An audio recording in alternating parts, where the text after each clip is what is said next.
Hey everyone, and welcome to our live for Let's Talk Mental Health. Now, today you're going to be getting a different energy from me. Normally, I'm full of passion, talking about what I love to do, and helping and serving and supporting other people is all about coaching and the work that we do here at Coaching Minds. But today I'm going to be sharing a lot of personal stuff, some of my personal stories, and I'm going to be open to answer questions from you. So if you have any questions, you can drop them in the comments box below, and I'll be happy to answer them in this space. If you're tuned in, please say hi, let me know you're here. And before I go into sharing a little bit about what we're doing here at Coaching Minds and a bit about my story and experiences with mental health, I just want to let you know that I was in two minds whether or not to, one, launch this campaign, and two, to come live today. And it was because of two reasons. One is I tend to never talk about myself, the struggles that I've been through. I was interviewed a few years ago. If you're in our private space, Wisdom Creators, you might have seen that. So it kind of stepping into that vulnerability and being open about mental health and the struggles that I had.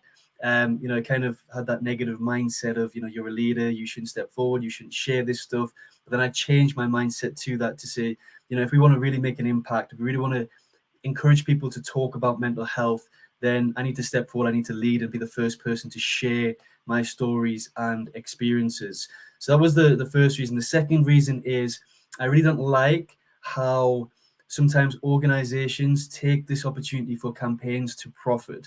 And my mind was saying, what if people think that you're trying to profit from this campaign, or if you're trying to kind of make some money? One thing I want to be sure is the reason why we're doing this is because I am passionate about mental health and supporting people who are going through really difficult times. It's been a passion of mine since I was little. I'm going to share the story in a second, but I just want, and I've said to our coaches as well, please do not use this campaign as a way to market yourself, as a way to make profit. I think it's wrong. It's the bad intentions. So I just wanted to make that clear up front as well, because it was one thing that was holding me back. What if I was judged and perceived that way? So a lot of the negative thoughts coming from me before I decided to step live today was coming from a space of how would other people perceive me? But I've decided to step in and share a little bit about me and my struggles. But before I go into my story, I just want to say hello to a few people today. So Adele is saying hello. Thank you so much for being here. Emma's tuned in.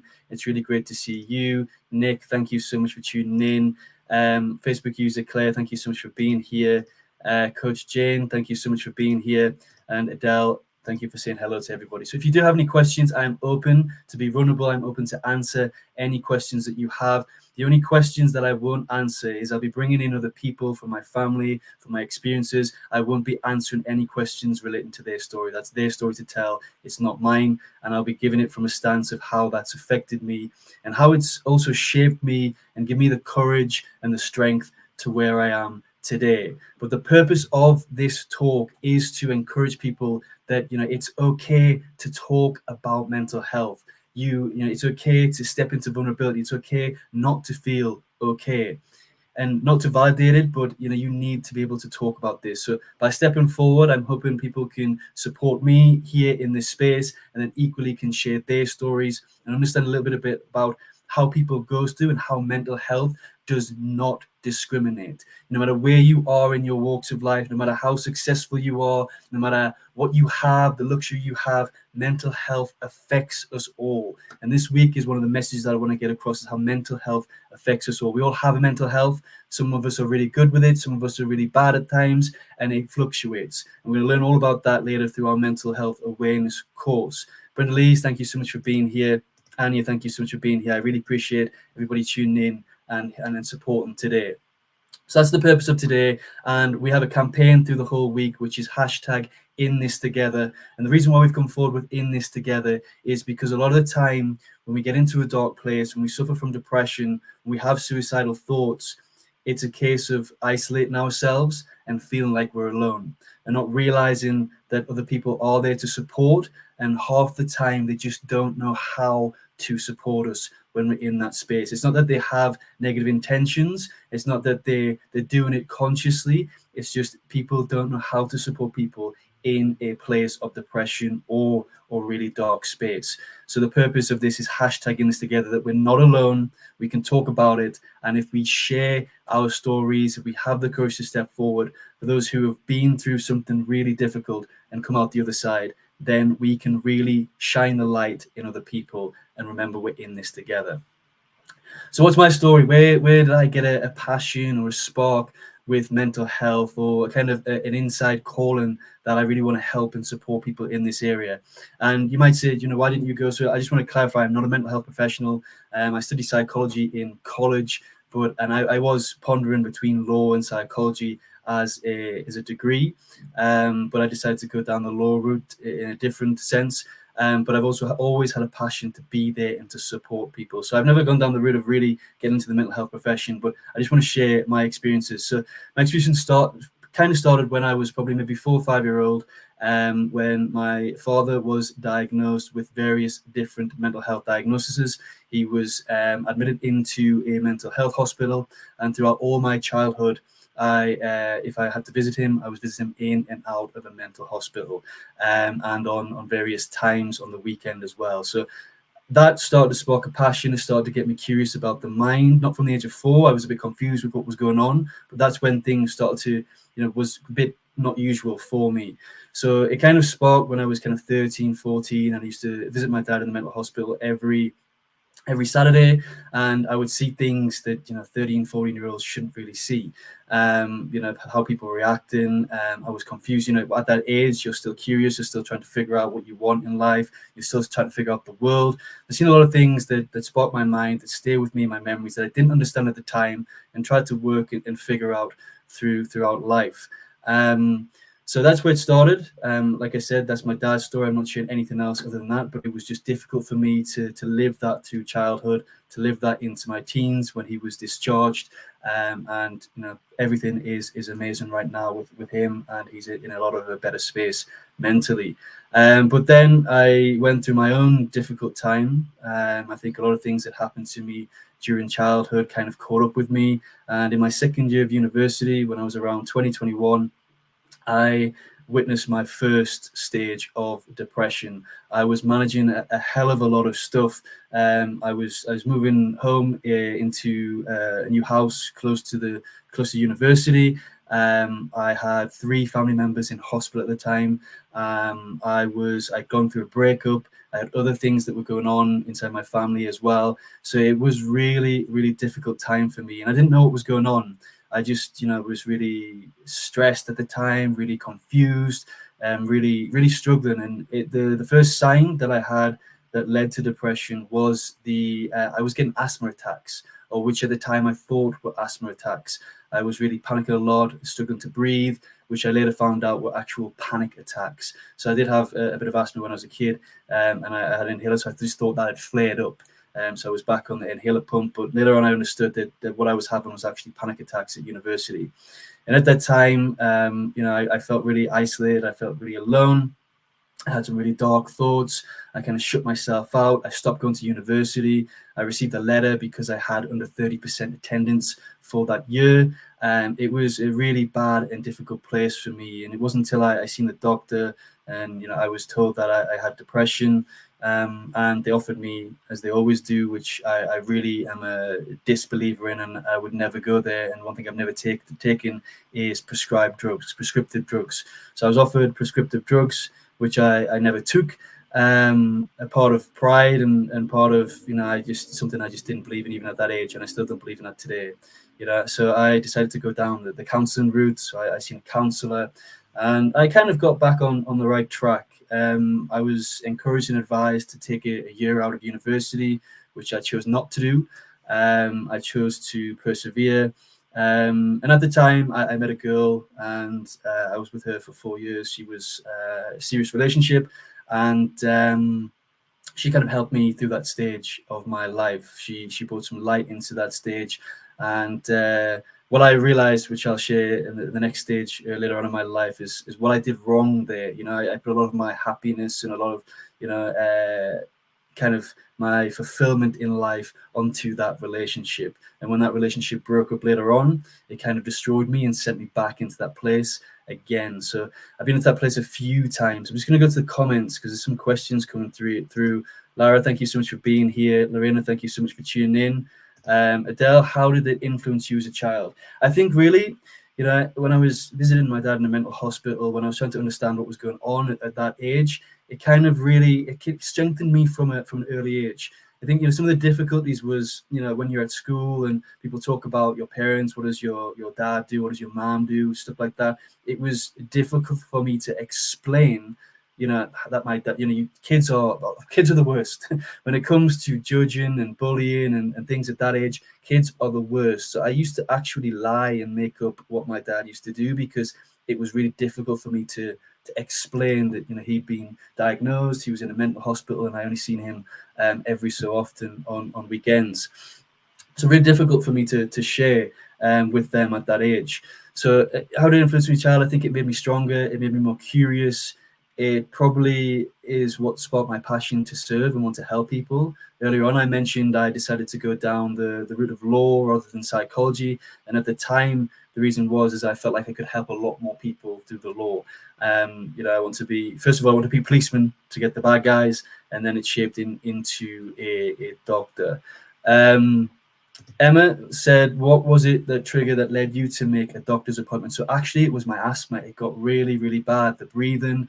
And it was when I went to the because I had to, there was one night I had to get driven to hospital. I was having an asthma attack in the middle of the night, and I had to get put on gas and air when I arrived there. It was quite bad.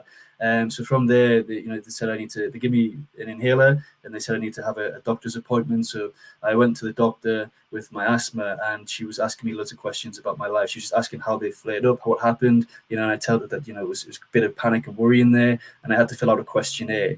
So I filled out the questionnaire, and then from that, I found out I had depression at the time. But the hardest thing for me was none of my family knew about this. My family only found out that I struggled at that point in my life about 2-3 years ago when I had that interview, and a couple of my family members watched it. I was really good at hiding what I was going through, because, you know, it was, my mom was in hospital, my dad was in hospital, my grandma was in hospital. It was a really difficult time. So the people that I would go to talk to, I couldn't, and I didn't want to be a burden or put that pressure on them. So I kept it to myself at that stage. Thank you for the question, Emma. Thank you for the question, Adele. And anybody who's tuned in, I'm open to answer questions today. Like I said, I'm not going to go into detail of anybody else's stories. I will stick with how my feelings were and how it shaped me. So please feel free to drop it in the comments box below. So Emma says, question, in terms of understanding if a person has depression, did the doctor identify any specific signs, symptoms that made them diagnose the depression? So they just asked me a lot. So you have to fill out a survey. I had to fill out a survey. From there, you know, the survey got quite deep. You know, have you ever had thoughts about killing yourself or not being here? Do you feel real stages or periods of sadness? It's quite an extensive questionnaire. So I think the signs that were there were, you know, I was talking about my asthma, and she understood it was really frequent. They asked about my work, what I was doing. You know, I was at university, I had 2 jobs, and then I was trying to manage everything that's going on in my family. And I think just sharing that information kind of sparked the questionnaire and the further questions and the further kind of exploration into that depression. So that was the signs. Thank you for the question, Emma. And Sarangi says hello. So thank you so much for being here, Sarangi. So if you're tuning in now, you're getting a different energy from me. I'm being open and honest. I'm talking about my struggles that I've had throughout life to encourage you and for you to see the importance of having a talk and having a conversation. So that was the first stage in my life that got pretty dark. You know, I kind of asked the question. I didn't go so deep. It wasn't the darkest time I've been in my life. I didn't go so deep to the point of suicidal thoughts. You know, I did think, you know, would the world be better off without me, which is kind of the first step to stay and to creep into that. But yeah, I never got into that really dark space at that time where I thought about killing myself or anything like that. It was just really bad depression, really struggling. I locked myself in my room. I wouldn't shower every day. It was every 2-3 days I would shower. I wouldn't see daylight, sunlight. I had a flatmate as well, who was concerned about me. And I would just sleep. I wouldn't eat. So that was the state that I got into. But then when I started to see the counselor, when I got the letter, when I started to understand that it's going to really affect my life, you know, something sparked inside me just to start to get back into university, get back into flow. It took time. That year was the worst year of results for my university, so it did affect my overall grade after all. But I still come out with an all right because I managed to pick myself up for year 3 and year 4. So at that stage, as I mentioned, I put a lot of happiness in the girl that I was dating at the time, that I was in a relationship with for 4 years. I didn't realize this until later on when we broke up, and I started to suffer a lot again in that time. And after we broke up, I had a lot of pressure on at work. I was living in a new city, and that kind of sparked another flare, another episode in me when I was around the ages of 24, 25. But the worst that happened, I didn't realize what the damage I was doing to myself at that time.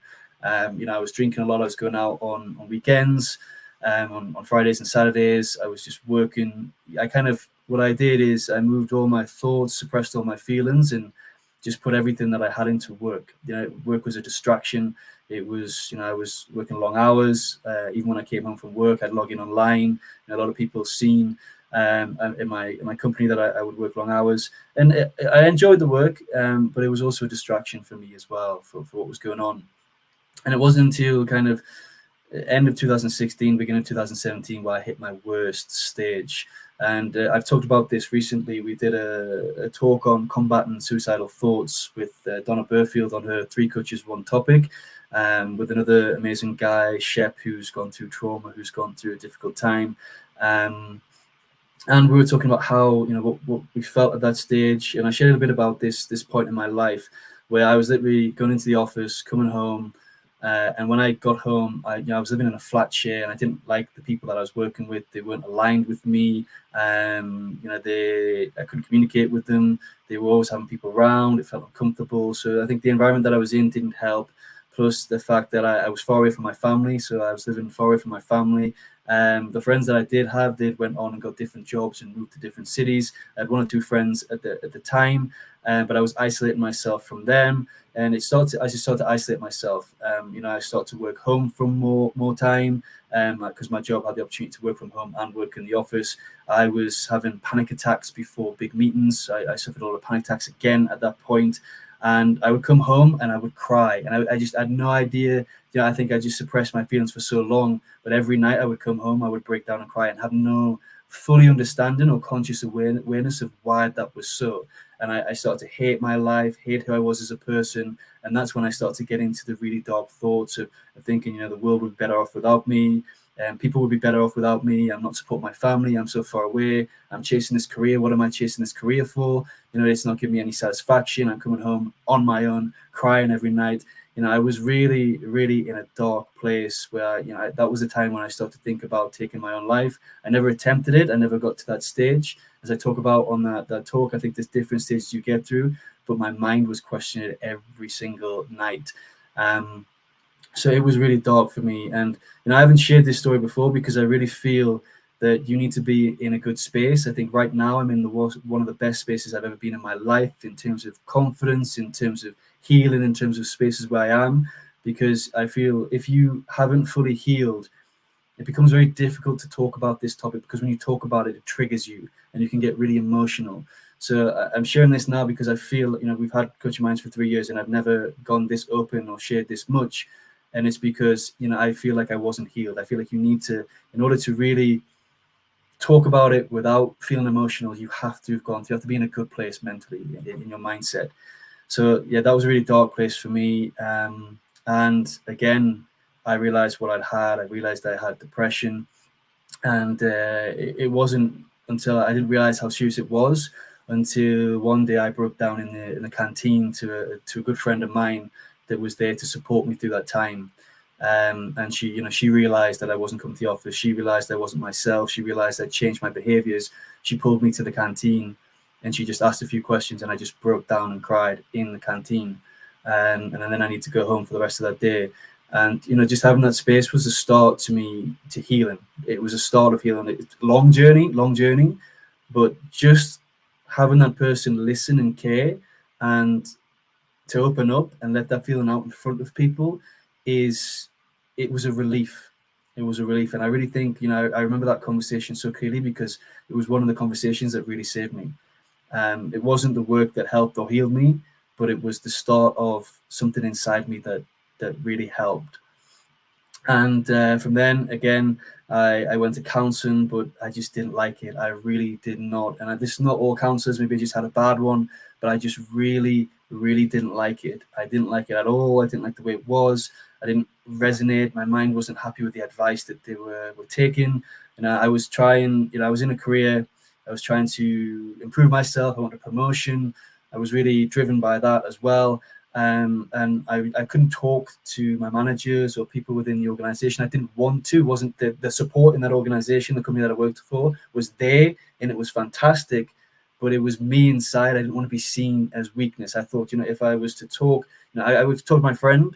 It was absolutely wonderful, but to go and talk to someone inside the business, even through their well-being and support, even to my manager, I seen it. My mindset was it's a weakness. You're going to spoil your promotion. You're never going to go in and increase and work through this company if you share this. They're going to see you this. And this was all my mindset.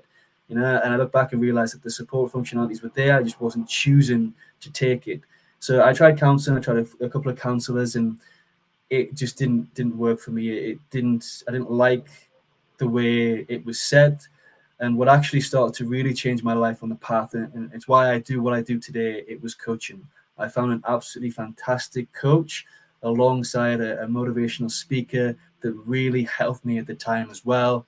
And through coaching and through the motivational speaking, I got into personal development, got into learning more about myself, diving deeper, spirituality, connecting with something I now call the Tao. Just things that helped change my mindset was a lot better than sitting there and talking to somebody that I felt wasn't really paying attention and was just giving me advice that I didn't resonate with. And that's the beauty of coaching. And all I'm going to say about coaching today is the relationship with a coach.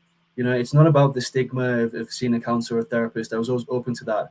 But if you get a really good coach, and I was lucky to have a fantastic coach, you have that level where they see you on the same level. I always feel like a counselor at some stages was looking, and I'm not saying for all this, my personal experience, the counselor was looking down on me.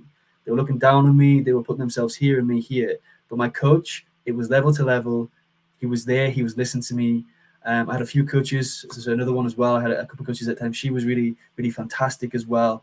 And it really, really helped me. And from there, I just explored deeper. I took myself out of the environment I was in. I realized the environment was, because one of the things that with me was, if you suppress things for too long, you lose track of what's actually going on inside you.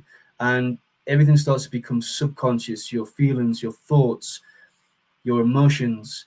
And you get so lost that you just need something to bring you back so you can start to identify. And this is, we talk about this a lot. Awareness is that first step to change. And it's the most difficult. For me, it was the most difficult to become to awareness. Once you become aware, then you can start to take accountability, then you can start to take action. But that awareness piece, it's so difficult to get yourself. So by talking to someone else, by opening up about talking about your mental health, they help you and spark you with that awareness. And for me, that was the most important thing that I got from my coaches and from also the motivational speaker that I followed a lot and supported me with that time. And just reading spirituality, so it was dark, and I've been there in a dark place. And there's times when I feel myself slipping. So has it gone completely? Kind of, but there has been times over the past, even with when I've been working with Coaching Minds, I've had a couple of panic attacks over the past 2 years before I go live.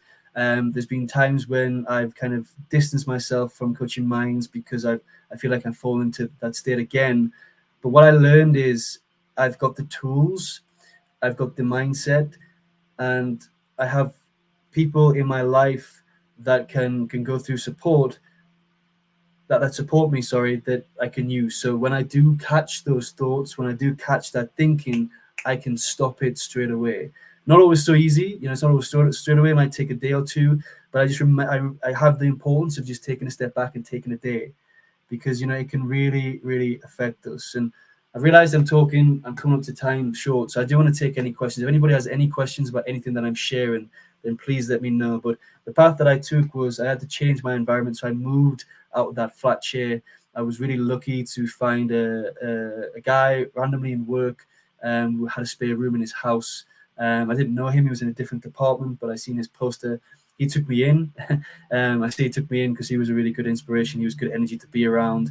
And I ended up moving in with him. That helped and supported. That change of environment was so important. I see Brenda Lee's put here, environment plays a key role in healing. Yeah, but I couldn't heal in the environment that I was in.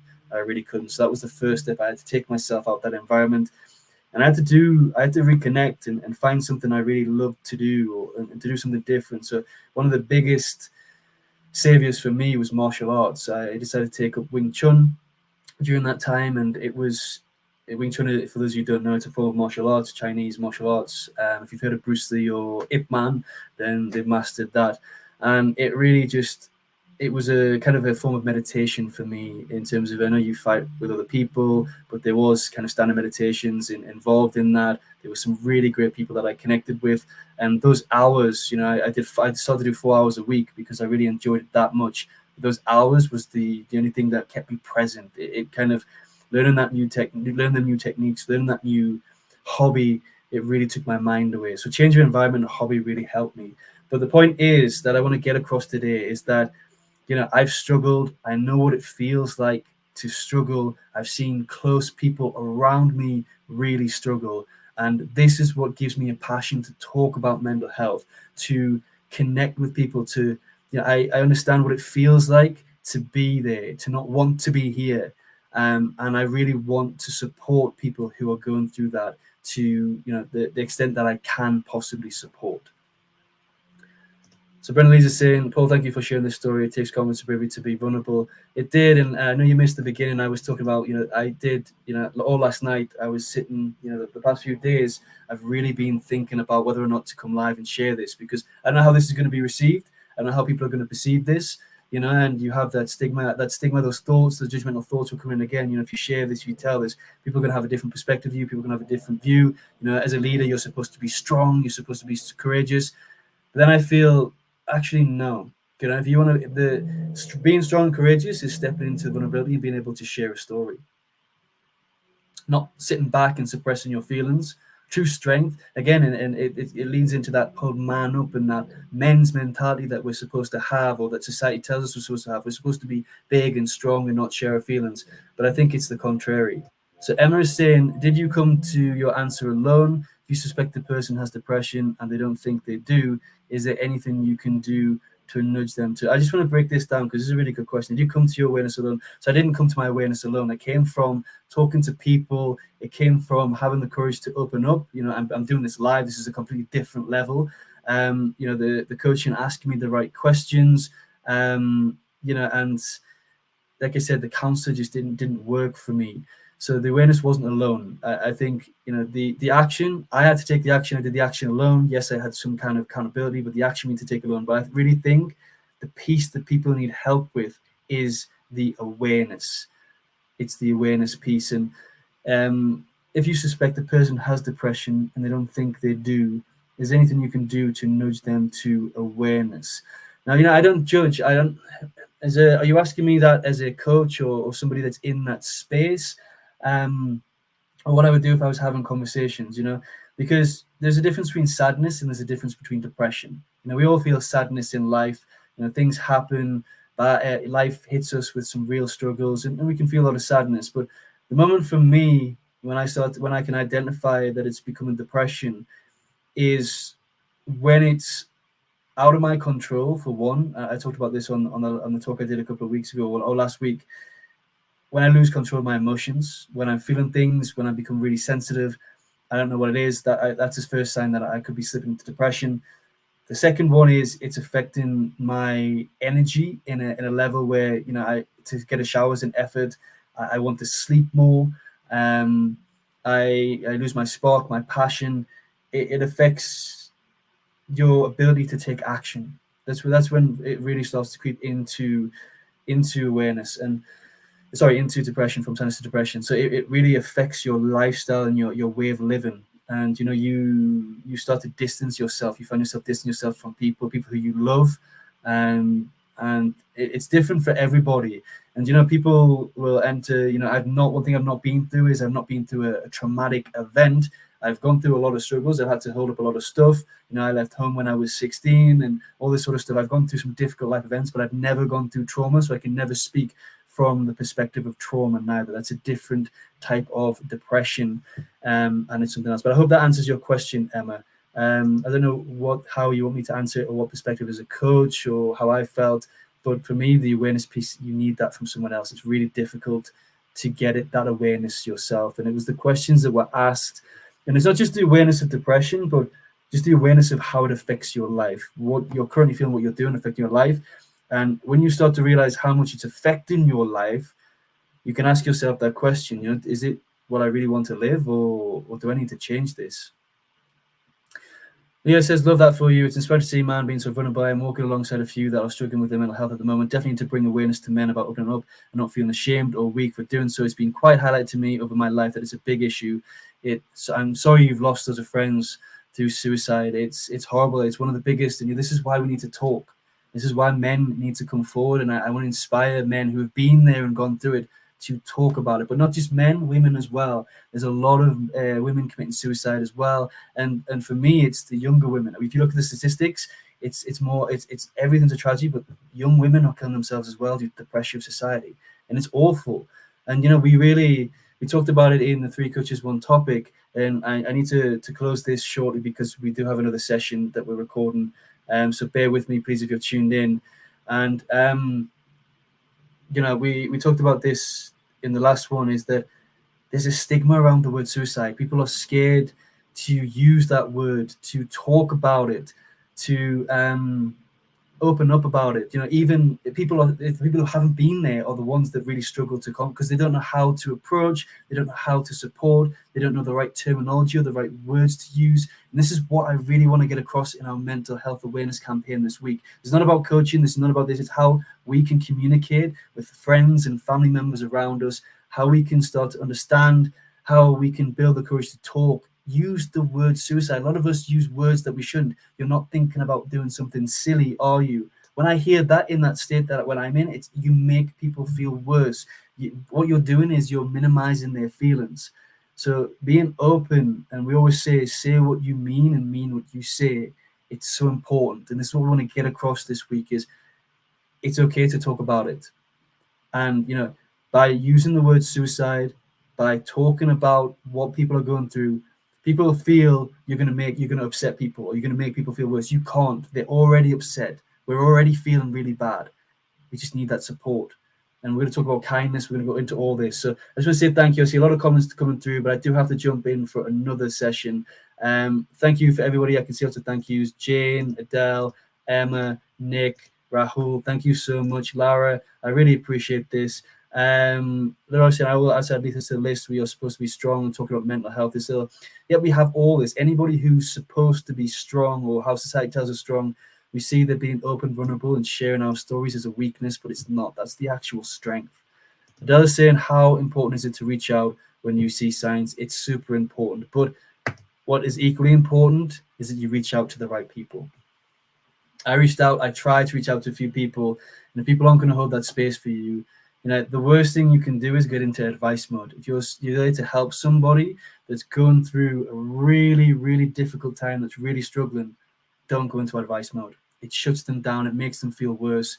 And people tend to go into that. And I think that was really the really help and support from the coaching side for me as well, is there was no advice given. The counselor was always giving me advice. It's like, I don't want your advice right now. I just want to talk. I want to understand what's going on in my mind myself, please, because it's not right, and I don't like feeling this way. So that's just another thing to be mindful of. We're going to talk about all this, and we're going to be releasing a course on mental health awareness. It's going to be free for everybody. We're going to encourage people to get out there. I want to get it approved by some mental health professionals as well, so we can check and see the standard. But I really want to deliver some important messages on how people can support people who are struggling right now, and the importance of stepping forward and talking to the right people so you can get the support you need. We shouldn't. It's 2023. We put so much pressure on society, but we shouldn't. We shouldn't be struggling. We can connect. We can communicate across the world, and it's time that we make a change. I just want to leave you with that thought. Thank you everybody for tuning in. I really, really appreciate your time listening to me today, and I hope that this hasn't changed your perspective of me, at least not in a negative manner. And if you do have any questions in the replay, please drop them in the comments box. I love you all, and I'll catch up with you all soon. Thank you.